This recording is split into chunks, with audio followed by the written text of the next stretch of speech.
আমাৰ ঐতিহ্যমণ্ডিত ঐতিহাসিক ধাৰী নগৰী কয়াকুছিখন একাংশ ব্যক্তিৰ নেতৃত্বত বাণিজ্য নগৰীলৈ ৰূপান্তৰ হৈ আছে। এখন গ্ৰন্থ আৰু বাণিজ্য মেলা কয়াকুছিত অনুষ্ঠিত হ'বলৈ ধৰিছিল। ৰাজনৈতিক ৰহণ হানি সেইটো ফাট মেলি নেতৃত্বৰ দুখৰ কাৰণে দ্বিতীয় বছৰটোতে ফজু বজাৰত আকৌ এখন আৰম্ভ হ'ল। তাৰপিছত কয়াকুছি কুৰিহা বাঁহ বেত হস্তশিল্প নামেৰে এখন অনুষ্ঠান আৰম্ভ হ'ল। সেইটো ফাট মেলি একে নামেৰে একে চতুৰ্থ বাৰ্ষিক অনুষ্ঠান আকৌ এইবাৰ আৰম্ভ হ'ল। মুঠতে 1 কিলোমিটাৰ ব্যাসাৰ্ধৰ ভিতৰত কয়াকুছিত 4খনকৈ অনুষ্ঠান মাহজোৰা হৈ আছে। অতিৰঞ্জিত সকলো বেয়া হয়, পজিটিভ নিগেটিভ দুয়োটা দিশে আছে। গ্ৰন্থ আৰু বাণিজ্য মেলা, গ্ৰন্থৰ বিপণী থাকিলে ভাল, তাতে অধ্যয়নৰ কাম হয়। প্ৰত্যেকটো অনুষ্ঠানৰ কিছু পজিটিভ দিশ আছে, কিছু নেতিবাচক দিশ আছে। কিন্তু এতিয়া অতিৰঞ্জিতভাৱে এমাহ জোৰা 4খনকৈ অনুষ্ঠান হোৱাৰ কাৰণে এতিয়া নিগেটিভ দিশৰ সংখ্যাটো বাঢ়ি যোৱা বুলি আমাৰ সৰ্বস্ব ৰাইজে অনুভৱ কৰি আছে। কি প্ৰয়োজন আছিল এখন গ্ৰন্থমেলাৰ পিছত 4খন অনুষ্ঠান? ইয়াতে কিবা প্ৰয়োজন আছিল বুলি মই নাভাবোঁ। নেতৃত্বৰ দুখৰ কাৰণেই দ্বিতীয় বছৰটোক ফজু বজাৰ, তাৰপিছত আকৌ কুৰিহা বাঁহ বেত, তাৰপিছত আকৌ কয়াকুছি কুৰিহা বাঁহ বেত হস্তশিল্প 4খনকৈ অনুষ্ঠান এতিয়া আৰম্ভ হৈ বাণিজ্য নগৰলৈ পৰিণত হৈছে। ইয়াত আপোনালোকে পিছফালে কয়াকুছি মহাবিদ্যালয় আছে, ঐতিহ্যপূৰ্ণ, আমাৰ সকলোৰে কাৰণে গৌৰৱ। সেই কয়াকুছি মহাবিদ্যালয়ত বৰ্তমান পৰীক্ষা চলি আছে।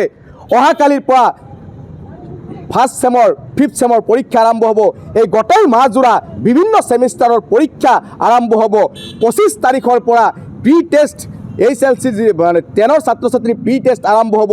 এই পৰীক্ষা চলাকালীন সময়ছোৱাত 4খনকৈ এমাহ জোৰা এই বিভিন্ন হট্টগোল, বিভিন্ন সাংস্কৃতিক অনুষ্ঠান ৰাতি 12টা 1টালৈকে যে চলিব, ছাত্ৰ ছাত্ৰীসকলৰ ওপৰত ইয়াৰ প্ৰভাৱ নিশ্চিতভাৱে পৰিব। ইয়াৰ মৰ্মে অভিভাৱকসকলে অনুভৱ কৰিছে আৰু ছ'চিয়েল মিডিয়াতে হওক, বিভিন্ন সংবাদ মাধ্যম হওক, বিভিন্নজনে আৱেগ কৰি আছে। ময়ো অনুভৱ কৰি আছোঁ যে আমি সকলোৱে ৰাজনৈতিক পাখা খেল বন্ধ কৰি কয়াকুছিৰ ঐতিহ্য ৰক্ষাৰ কাৰণে, কয়াকুছিৰ মান মৰ্যাদা ৰক্ষাৰ কাৰণে আমি একেখন অনুষ্ঠান কিয় বছৰত এটা কৰিব নোৱাৰোঁ? আজি কয়াকুছিত বহু মাদ্ৰাছা আছে, বহু মক্তব আছে, বহু ধৰ্মীয় অনুষ্ঠান আছে। তেওঁলোকে বাৰ্ষিক অধিৱেশন কৰাৰ কাৰণে, ৱাজ মেহফিল এখন কৰাৰ কাৰণে এই মাহটোত তেওঁলোকৰ কাৰণে সম্ভৱ হৈ উঠা নাই। আগে পিছে বহু ধৰ্মীয় অনুষ্ঠান, বহু ধৰ্মসভা হৈছিল। একমাত্ৰ 4খনকৈ অনুষ্ঠান পতাৰ কাৰণে এই মাহটোত এখন ধৰ্মসভা এই অঞ্চলত আমি অনুষ্ঠিত কৰিব নোৱাৰোঁ। ইয়াৰ ধৰ্মৰ ওপৰতো এক চৰম আঘাত হানিছে এই 4খন অনুষ্ঠানে। গতিকে ৰাজনৈতিক পাখা খেল বন্ধ কৰিবলৈ আহ্বান জনাইছোঁ। আজি জাকিৰ হুছেইন চিকদাৰৰ পৃষ্ঠপোষকতাত ফজু বজাৰত অনুষ্ঠিত হয়। আজি জাকিৰ হুছেইনৰ পৃষ্ঠপোষকতাত কুৰিহা বাঁহ বেত অনুষ্ঠিত হয়। কয়াকুছি গ্ৰন্থমেলা 3খনকৈ অনুষ্ঠান তেখেতৰ নেতৃত্বত অনুষ্ঠিত হয়। আকৌ মীনাক্ষী ৰহমানৰ নেতৃত্বত এতিয়া কয়াকুছি কুৰিহা বাঁহ বেত হস্তশিল্প বাণিজ্য মেলা আজিৰ পৰা আৰম্ভ হ'ব। কালি কয়াকুছি গ্ৰন্থ আৰু বাণিজ্য মেলা লাই খুঁটা আৰম্ভ কৰা হৈছে।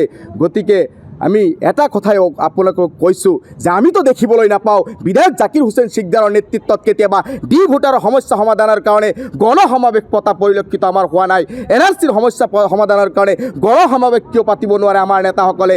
মীনাক্ষী ৰহমানে ডি সমস্যা সমাধানৰ কাৰণে কেতিয়াও কোনো নেতৃত্ব গণসমাৱেশ পতা আমি নেদেখিলোঁ। অকল তেওঁলোকে হাঁহি তামচাৰে বিভিন্ন উৎসৱ পাৰ্বণৰ জৰিয়তে তেওঁলোকৰ ৰাজনৈতিক বৈতৰণি পাৰ কৰাৰ কাৰণে যি অপচেষ্টা হাতত লৈছে আৰু ইয়াৰ প্ৰভাৱ পৰিছে আমাৰ সমাজৰ উদীয়মান, আমাৰ ভৱিষ্যত প্ৰজন্মৰ, আমাৰ জাতিৰ মেৰুদণ্ড সেই ছাত্ৰ ছাত্ৰীসকলৰ ওপৰত ইয়াৰ মাধমাৰ সুদাইছে।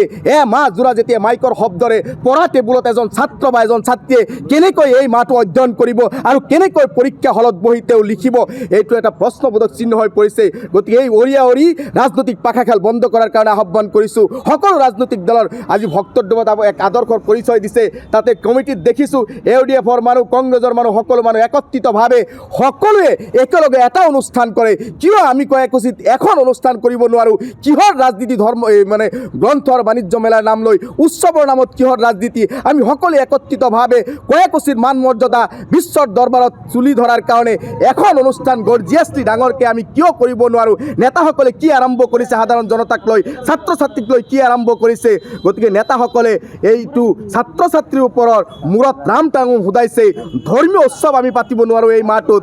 ধৰ্মীয়ৰ ওপৰতো ৰাম টাঙোন সোধাইছে গতিকে অভিভাৱকৰ পকেটৰ ধন খৰচ কৰি ছাত্ৰ ছাত্ৰী বা এই যুৱক যুৱতীসকলে অভিভাৱকৰ পৰা টকা আনি এক মাহ জোৰা তেওঁলোকে অৰ্থনৈতিকভাৱে আমাৰ অভিভাৱকসকলক কাংগাল কৰি পেলাইছে গতিকে এইবোৰ বন্ধ হ'ব লাগে আৰু এক সুস্থিৰ সমাজ গঠন কৰাৰ কাৰণে ইমান কাৰ্যসূচীৰ আমাৰ প্ৰয়োজন নাই এখন কাৰ্যসূচী হওক আৰু সেয়া দল মত নিৰ্বিশেষে সকলোৱে একত্ৰিতভাৱে হাতে হাত ধৰি আমি কৰ্মসূচীত এখন কাৰ্যসূচী যাতে অহা ভৱিষ্যতে যাতে কৰিব পাৰোঁ তাৰ ব্যৱস্থা কৰাৰ কাৰণে এই কৰ্মসূচী অঞ্চলৰ শিক্ষিত সমাজ সচেতন নাগৰিক বৃহত্তৰ সমাজক মই আহ্বান জনাইছোঁ আহক আমি এখন অনুষ্ঠান কৰোঁ আৰু সেই অনুষ্ঠানটো বিশ্বৰ দৰবাৰত আমি উজ্বলাই তোলোঁ ইমান অনুষ্ঠানৰ আমাৰ প্ৰয়োজন নাই আমাৰ ছাত্ৰ ছাত্ৰীসকলে যাতে ভালদৰে পঢ়িব পাৰে তাৰ কাৰণে ভৱিষ্যত প্ৰজন্মৰ যাতে মানে শিক্ষা ব্যৱস্থাটো আৰু টনকিয়াল কৰিব পাৰোঁ তাৰ কাৰণে চিন্তা কৰাৰ কাৰণে মই আহ্বান জনাইছোঁ যিকোনো খবৰৰ বাবে যোগাযোগ কৰক 7099017330 লগতে